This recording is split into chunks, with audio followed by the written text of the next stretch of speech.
નમસ્તે ફ્રેન્ડો, આજે હું મારા મમ્મી પપ્પાની ડિમાન્ડ પર આજે કઢી પકોડા બનાવી રહી છું. સૌથી પહેલાં કઢી પકોડા માટે હું પ્રિપેરેશન કરું છું બધા ઇન્ગ્રીડિયન્ટ્સની. તો અને કરતાં કરતાં હું મારી કોફી પણ પી રહી છું. એકચ્યુઅલી દોસ્તો હું છે ને બ્રેકફાસ્ટ લેટ કરું છું કારણ કે મને ડાયાબિટીસ છે, તો ઇન્ટરમિટન્ટ ફાસ્ટિંગ સાથે સાથે માટે કરતી હોઉં છું. તો કોફી થોડી લેટ છે આજે મારી. સૌથી પહેલાં તો બધા ઇન્ગ્રીડિયન્ટ્સમાં એક 3 ઓનિયન્સ લીધી છે મેં, રેડ ઓનિયન્સ, જેને હું કટ કરી રહી છું ને હું સ્લાઇસ કરી રહી છું પકોડા માટે, સાથે સાથે કઢીના તડકા માટે પણ. પકોડા માટે હું થોડી સ્પિનચ બી કટ કરી રહી છું. કઢીના તડકા માટે મેં એક ગ્રીન ચીલી પણ લીધી છે, જેને મેં સ્લાઇસ કરી છે. થોડા કરી લીવ્સ લીધા છે, સાથે ડ્રાય ચીલી, બે લીફ, કોરિએન્ડર લીફ. પછી મેં થોડા કોરિએન્ડર સીડ્સને ડ્રાય રોસ્ટ કરી અને એને ક્રશ કરી દીધા છે. હાફ ક્રશ જોઈએ મને પાવડર. હવે હું એક તપેલીમાં દહીં લીધું છે. અહીંયા ઇન્ડિયન ગ્રોસરી સ્ટોરનું દહીં બહુ ખાટું નથી આવતું, એટલે હું થોડું ને અમેરિકન ગ્રોસરી સ્ટોરનું ગ્રીક યોગર્ટ એડ કરી રહી છું, જે સિરિયસલી બહુ જ ખાટું હોય છે અને આ કઢી માટે ખાટું દહીં બેસ્ટ રહે છે. હવે એ દહીંમાં હું બેસન એડ કરીશ અને એને મિક્સ કરી લઈશ પાણી નાખીને, જ્યાં સુધી લંપ ના રહે ત્યાં સુધી. પછી એમાં હું થોડા બેઝિક મસાલા નાખીશ, જેમ કે ધાણિયા જીરું પાવડર, ટર્મરિક, પછી સોલ્ટ છે, રેડ ચીલી પાવડર, અને પછી પાણી નાખીને બધું મિક્સ કરીને સાઈડમાં મૂકી દઈશું. હવે હું પકોડાના બેટર રેડી કરું છું. તો એમાં સૌથી પહેલાં તો મેં જે સ્લાઇસ્ડ ઓનિયન કરી હતી એને સ્પિનચ એડ કરી દીધી છે. હવે બિગ સાઇઝ એમાં એક પટેટો લઈ લીધો છે મીડિયમ સાઇઝનો, એ પણ હું શ્રેડ્સ કરી રહી છું.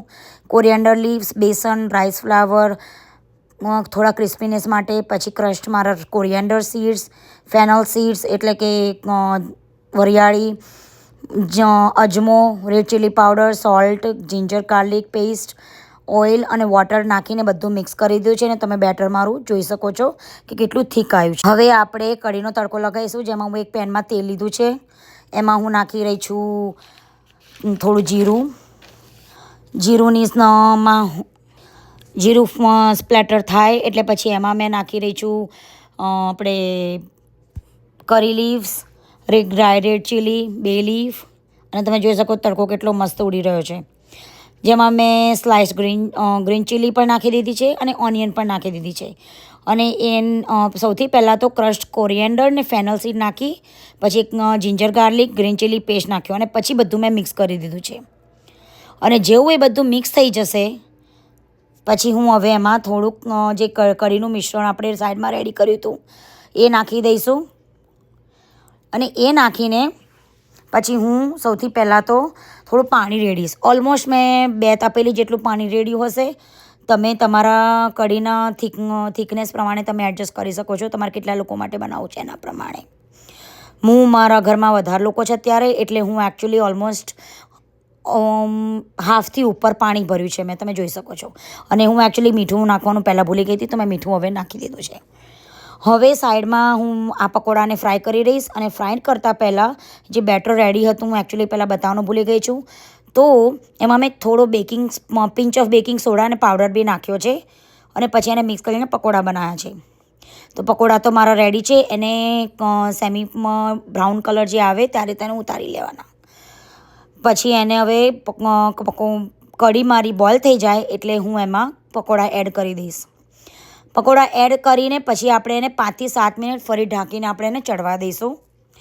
અને એના પછી મેં ઉપરથી અલગથી તડકો એડ કર્યો છે બીજો, જેમાં તેલ અને કાશ્મીરી લાલ મરચું એડ કર્યું છે. અને એ તડકાનો કલર તમે જોઈ શકો છો મિત્રો કે એમાં કેટલો મસ્ત આવી રહ્યો છે.